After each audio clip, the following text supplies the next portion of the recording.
Guruve Gaur Chanjaya Radhikaya Tadavaye Krishnaya Krishna Bhaktaya Tadabhaktaya Namo Namaha Vanchakalpatarubhyascha Kripa Sindhuvayevacha Patitanam Bhavanebhyo Vaishnavebhyo Namo Namaha Jaya Sri Krishna Chaitanya Prabhu Nityananda Shri Advaita Gadadhara Shivasari Shri Gaura Bhaktavinda Hare Krishna, Krishna Krishna, Hare Hare, Hare Rama, Rama Rama, Hare Hare. Dandavat Pranam devotees. So, I am trying to maintain a consistency of answering questions that come in. Right now it's a little bit of a backlog because I'm trying to catch up from a certain period of time, so I'm asking devotees to bear with me. And I think I'll also mention here that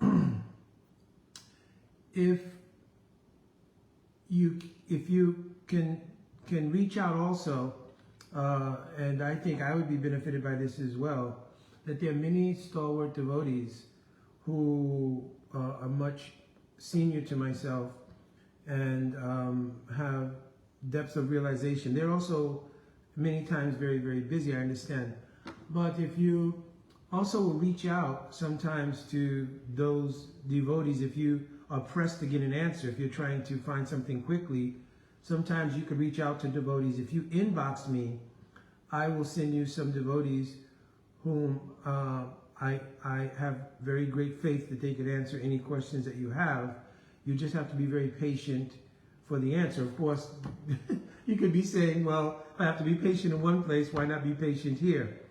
So that's a fact. So, but patience is a virtue in bhakti. Rupa Goswami Pada himself has mentioned that enthusiasm, patience, and confidence are part of the hallmark qualities of practicing bhakti. So I just always feel a little bit like a little bad that I don't get every question every time right away. And definitely has become much improved from doing it in this format rather than trying to answer people either literally by typing and even by the voice facility that's on Messenger. That also becomes, because it only a certain amount of time you can give a message as opposed to expanding on something when you do it via this medium. So anyway, I've also not taken the questions necessarily in sequence because some questions, for one, have really been under discussion in a great way. And I think in some cases, which I did write back to people who addressed me with those questions, you can go back and look at any number of posts or videos on that subject matter, especially when it was the Swarup of the Jiva. Today, there's something about that, but it also deals with Srila Bhaktivinoda Thakur, and therefore I've chosen to take that question this morning. Some other questions about practices in bhakti, I've also spoken about that earlier, and because I did title many of the morning question answer sessions, you can also look for that. I wish I had a better system of maybe numerically placing them so I could refer you to a number rather than just the subject matter. Unfortunately, I don't have that set up like that, so you can go look certainly on the thread on my page, and you'll come across that subject matter.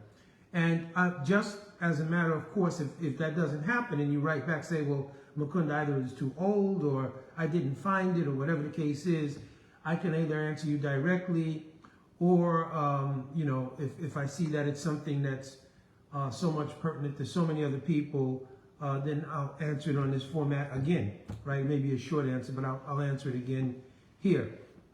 And again, I always appreciate those Vaishnavas who, by their causeless mercy, they contribute to the discussions and lend their insights, because devotees who have asked the question will gain that much more by seeing the understandings of mature devotees on a particular topic. So without further ado, because I'm always trying to do this in between finishing my morning kind of practice and then preparing an offering for Takaji for noon, obviously. So, and then conducting other, just natural things in secular life. So, this morning, one question came in about the nature of how we see Srila Bhaktivinoda Thakur and Srila Bhaktivinoda Thakur's writings. More or less the question was directly, can we look at the writings of Bhaktivinoda Thakur and see that all of our Goswamis are present just there, because everyone does not have the facility to go back, and even with English translations, the quality of the translations could be doubted. In other words, he was presenting, I'm paraphrasing, a whole reason why maybe we can just take the writings of Srila Bhaktivinoda Thakur, especially like Jaiva Dharma, which seem to contain all the Goswami Granthas. Why can't we just do that? And in combination with hearing from our Guru Padapadma. So I have no objection to that whatsoever. I think if a person is able to understand how Srila Bhaktivinoda Thakur is making his presentation, and if you're hearing, if you're not going back and reading yourself, if you're hearing from Vaishnavas, senior Vaishnavas, then certainly you'll still come across the writings of the Puravacharyas through their Harikatha, through their classes, etc., etc. So in terms of translation and vetting translations, etc., you're always going to have that issue, even in the writings of Srila Bhaktivinoda Thakur. I've seen maybe 4 or 5 different translations of his commentary on Shishashtakam, right? And you have different ways to analyze different verses that he's written and so forth. Certainly in Jaiva Dharma, there's been translations, obviously, from the Bengali with Sanskrit verses that he's quoted, translations of that into Hindi and into English, right? I have not read it in Hindi. My Hindi is not that great that I'll read a whole book in Hindi. So there's English translations, and I've had different copies of English translations. I obviously have found resonance with the translation that was done under the guidance of my Guru Padapadma. And, but in terms of the idea of just looking at something from the point of view of, well, can I trust the validity of the translation? You're always going to have that problem to some degree, unless you yourself study Bengali or Sanskrit or whatever and look at the originals. And then still, like I remember when I was first attempting, and I'm still always in the unfoldment of attempt to learn Sanskrit language, I would go to the Library of Congress in Washington, D.C., which is where I was living at the time, and they have amazingly a lot of writings of the Goswamis there, right? And so you could look up different writings or things like that of the Goswamis, and which were obviously people who either translated or whatever the case is, but not into English, but they still have the Sanskrit translations there. But the problem is, unless you hear the conception, right? And even if you read the Sanskrit, still you're going to have to look at the commentary, and then you still need the conception. So it's never just a case of knowing the language. Even if you can understand Sanskrit, you need to have context, understand the concept.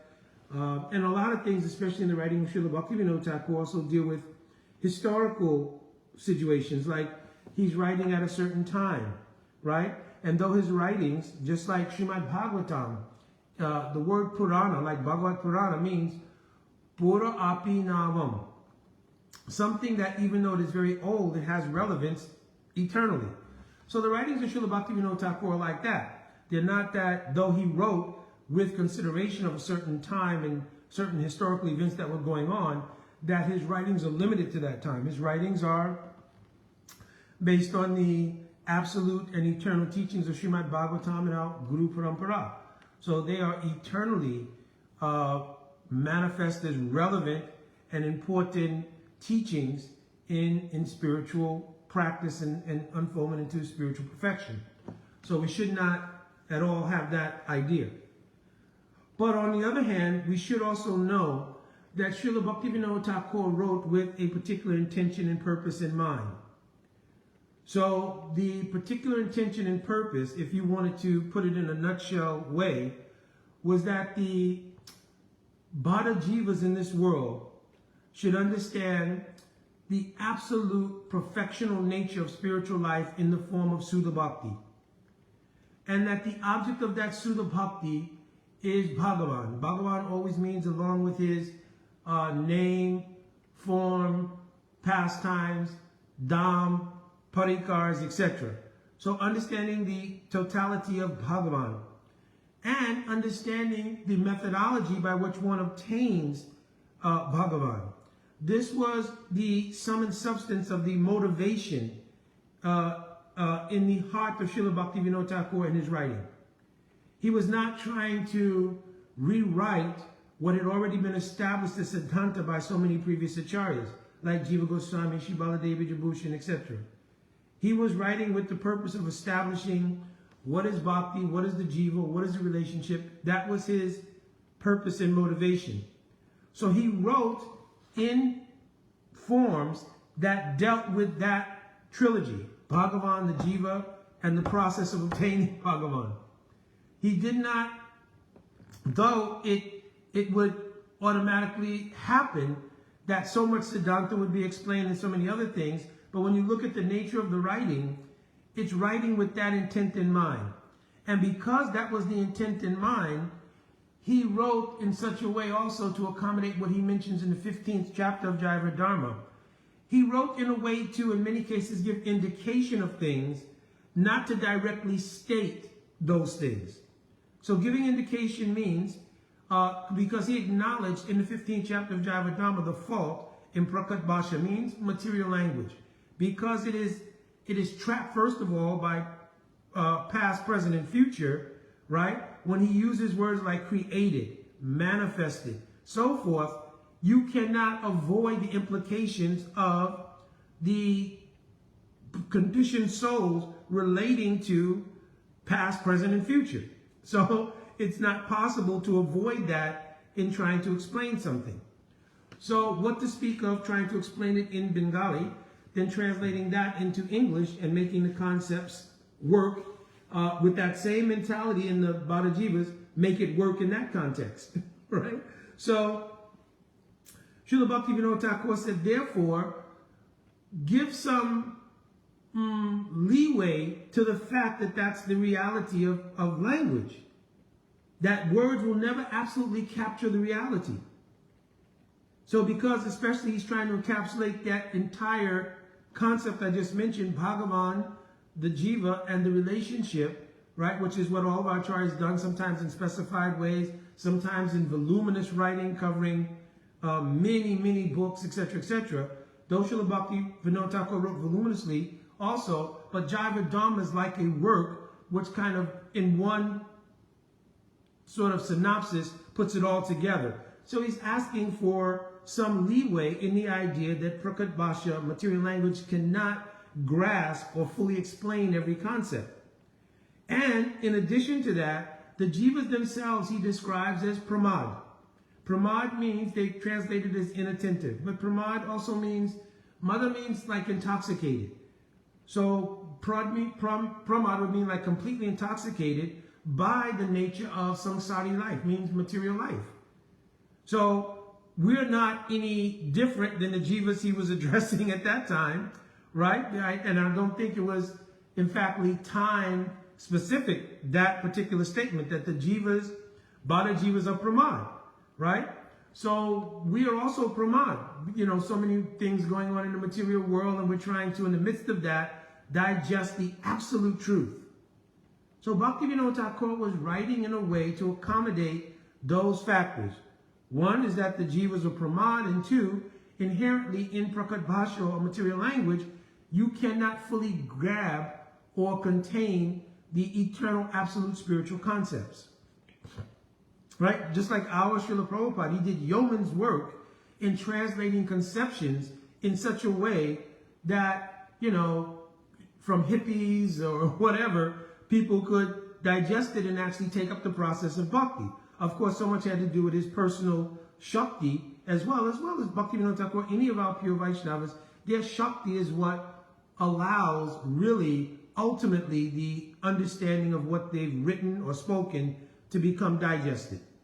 My Guru Pada Padma, he, looking at all the writings of our Srila Prabhupada, extracted and brought out all of the illuminations of the height of all the things Srila Prabhupada wrote. And by his Shakti, he was able to give the power to so many to get a glimpse of that. So Srila Bhaktivinoda Thakur, first of all, is to understand his writings are in that vein. And therefore he writes using the system of Vishai, Samshai, Puravapaksha, Siddhant, but in a unique way, especially in Jaiva Dharma, where that system is in place. You can kind of see it if you understand that system, but he's doing it through almost like his Samadhi novel, so to speak, where in his Samadhi, my Guru Padma has mentioned, he's giving this conversation because all of these personalities are real personalities, right? So in this way, he's presenting the teachings that have come down in the line of Mahaprabhu by especially focusing also the core mood of Srila Bhaktivinoda Thakur, also in all of his writings, is the importance of Harinam. Whole Bhajan Rahasyas written on understanding Shishashtakam. Similarly, the Das Mool is all also more or less an elaboration on Shishashtakam, right? Because Srila Bhaktivinoda Thakur, again, if you took that trilogy I mentioned of Bhagavan, the Jiva, and the process by which they come together, the central feature in that mix is the process, and the process centers around Harinam. So Srila Bhaktivinoda Thakur always wrote with that as the focal point. Harinam is everything. And all Siddhanta, all understandings, everything really come from doing Nam Bhajan.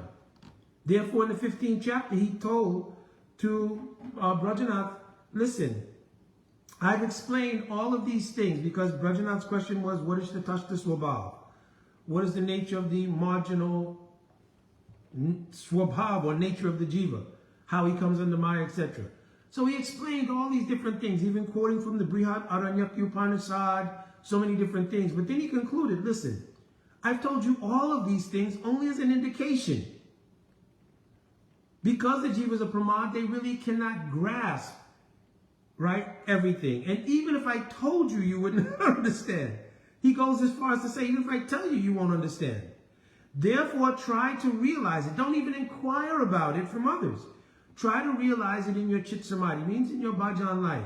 And the core of Bhajan life is Harinam.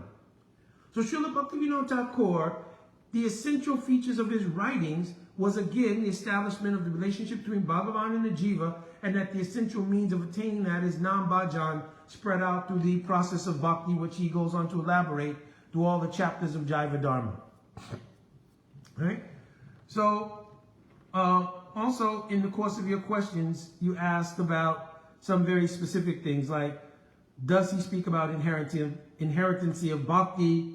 Does he speak about whether the Ras of the Jiva is fixed? So again, we're kind of going back into subject matter that I said I've already addressed. And actually, you're also asking in some of the latter part of what you wrote, you were asking about the things that I spoke the other day that you should address to those who are doing research and who are developing a presentation on those particular things. Right? Because you asked me about teleological inheritance. And I mentioned, like, I don't want to mention any devotee's name on these sessions. I've never done that. But that devotee is a very sweet devotee, very nice devotee, learned devotee, and he's doing great research in that field. So again, I told you in the messenger I would reach out to you and give you his information, right? And then, of course, I also told everybody to be patient because they're busy. They're doing between their savor and their research, everything.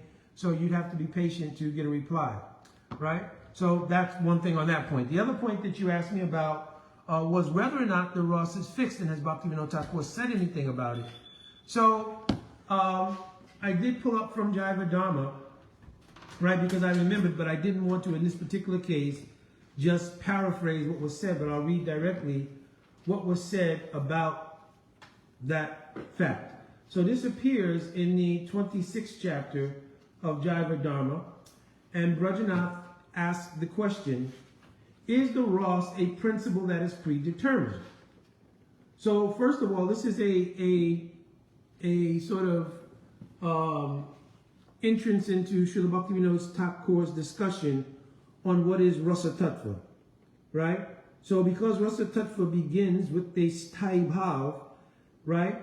The essential part of this question will be, well, is it fixed, meaning, or predetermined? Is that Sthai Bhav predetermined, etc., etc.? And hence the samagri which attaches to it, meaning Vibhav, Anubhav, Satvika Bhav, Vichari Bhav, right? Is that whole mix, is all of that predetermined already? So then Goswamiji, Gopal Goswamiji answers, I cannot answer that question in a single word, yes or no. I will explain the subject elaborately so that you can understand it clearly.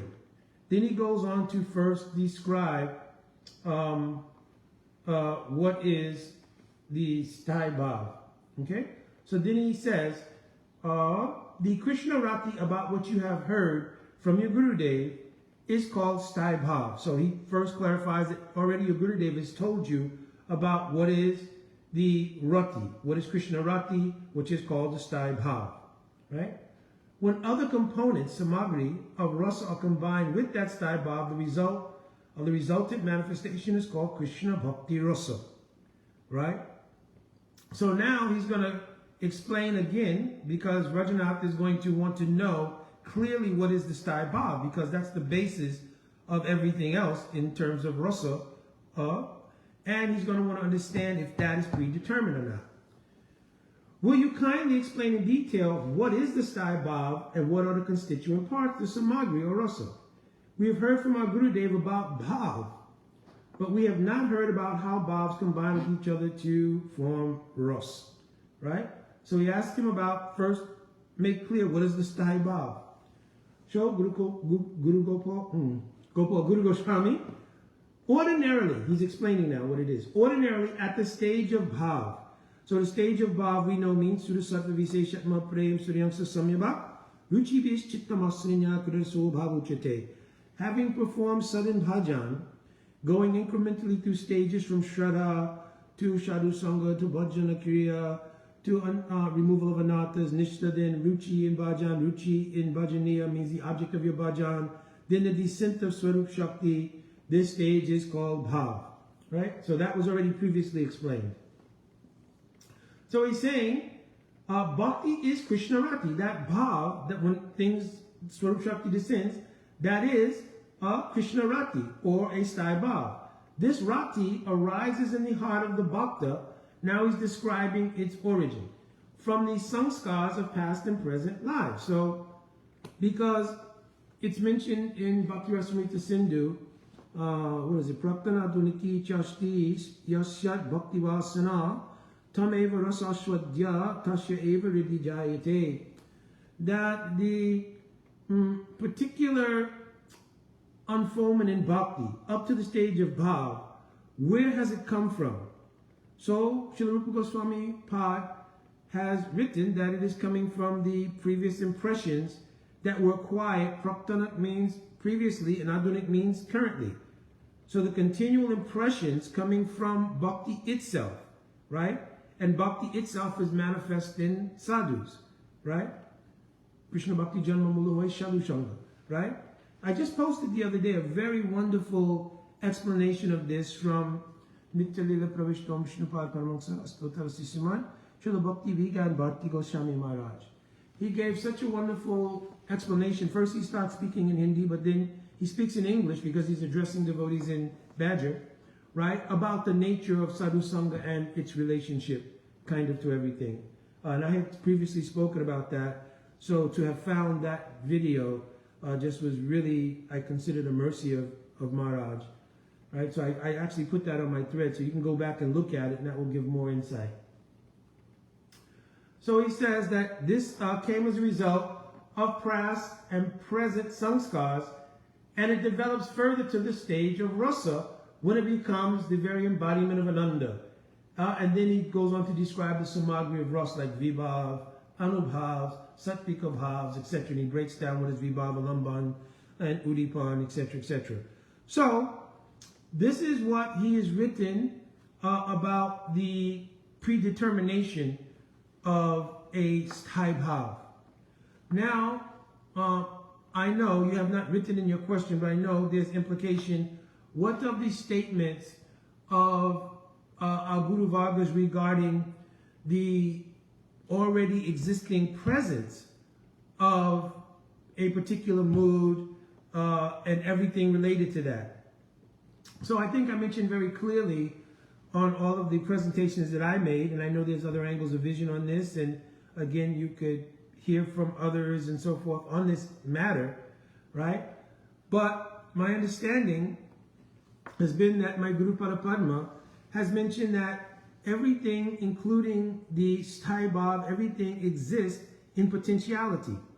That certainly for a person who is practicing on the path of bhakti, right? And this is very much in line with both Rupa Goswami, Srila Jiva Goswami, all. Because Jiva Goswami comments on the verse, Kriti Sajja Bhavet Sajja Bhavasa Sadanabhida Nitya Sirisha Bhavasha Prakritamriti Sajjata. He comments on this verse that though the Nityasiddha Bhav is not produced by sadhana, right? Because it is Nityasiddha, it's eternally existing Bhav, and it resides in the hearts of the eternal associates, right? And it manifests or descends into the hearts of the aspiring devotee when they come into the stage of Bhav. It should be understood that the process is not like material potential, right? So potentiality here doesn't mean like material potential could go unfulfilled. He clearly says in the commentary that certainly by the actions of Samvitana Lagini in the future, this Nityasiddha Bhav will be accomplished. So here we're not speaking about potentiality as something like material potential. Someone may fulfill their potential in some material category or not. He's speaking here that the process of bhakti is absolute. Bhakti is absolute, right? Right? And it's an actual reality. So the person who's practicing bhakti is not at risk that that potential won't become fulfilled. In fact, even in Bhagavad Gita, it's mentioned wherever you have whatever you have accumulated in bhakti, there's no fear of that being lost. Niha brakamana shoshti prachavayona vijate swa alpamapisha dharmasha trayate mahatobhyat. Whatever you've accumulated in bhakti, that is permanent. That will not go away. Only by aparad it can be checked, but that does not go away. Right? So, the potentiality spoken of by our acharyas here is not like material potential. That's my point. Right? I kind of elongated, but that's the point I wanted to come to. So because it is an absolute potential, it means certainly it will come to pass by the influence of Bhakti Shakti itself, right? That the jiva will reach their perfection. Right? So this is how to reconcile the statements of our Guru Vargas, Guru Parapadma, and others of our contemporary acharyas when they have mentioned that it is a present, existent potential in the jiva, that they have their ras, their sthai bhav, and everything related to it is already present, but it's in a latent, dormant, unmanifest state. I already mentioned my understanding of those words is always potentiality. And also the seed example, because in the length of your question, you asked me about the examples. Oh, maybe that wasn't you. Maybe that was... I don't want to take time to look in here now, but maybe that was not you. Okay. Anyway, there were a couple of questions, and someone asked about the examples, which I'll conclude with this, about the seed example, the example of iron and magnets, and they asked me about another example. Oh, fire and wood, because I gave that example one time, so they asked about it. And also it's written in Sastra, they mentioned that example of fire and wood. So, all three of those examples, if you examine them closely, they're all manifestations of explanations of potentiality. Like in wood, certainly fire is there in potential. You'd have to put fire to the wood to bring that potential out. Right? It's the same thing with the qualities of iron. Iron has certain qualities that naturally are attracted to a magnet. But without the presence of that magnet, those qualities are not manifest, they're in potentiality. So unless and until a magnet comes, right, they don't have the same quality that they have in the presence of that magnet. Or if you take the example of a seed, every seed has the potentiality to produce a tree of the nature of that seed, but unless the seed goes through the process, right, that it's needed to manifest or bring out that tree, then the seed, if you cut it open, you will not find a tree inside. So practically speaking, all of the examples relate to potentiality. And especially in the seed example, it was not just from our Guru Vargas, but Mahaprabhu gave this himself. Malikana say, Bij aropan shravanam kirtane jale kariye shikhan. So Mahaprabhu himself gave this example of a seed and how it grows, turns into a creeper, how it has to be protected, how it grows further, how it breaks through the Brahmandas, how it eventually attains the lotus feet of Sri Bhagavan. Okay? So, yes, if you want to categorize the examples as something else, then you'd have to, first of all, give what category they would fit in, right? So, for instance, another way to look at it, because, for instance, wood and fire, right? Or fire and wood, I should say. If there was actually a fire in the wood would burn. It would burn up, right? Because the substantive presence of the fire, that's what it does. It creates the conditions under which the wood would burn, right?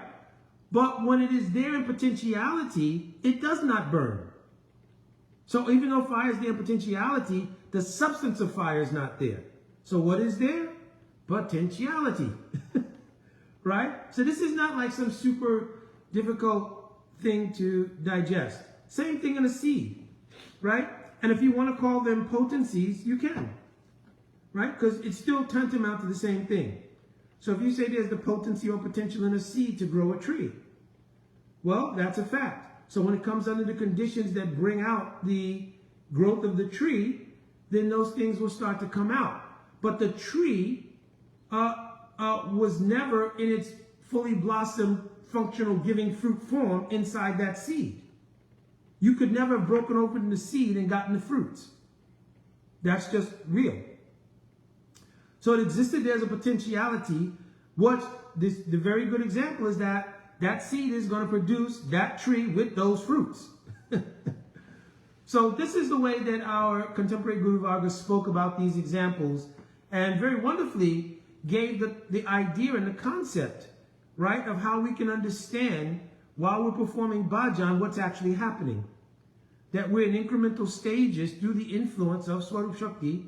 We're gradually unfolding until we come to the point of the descent of the substance of Swarup Shakti, which then manifests everything which had gone on throughout the incremental development. Okay. All right, I think we will end here.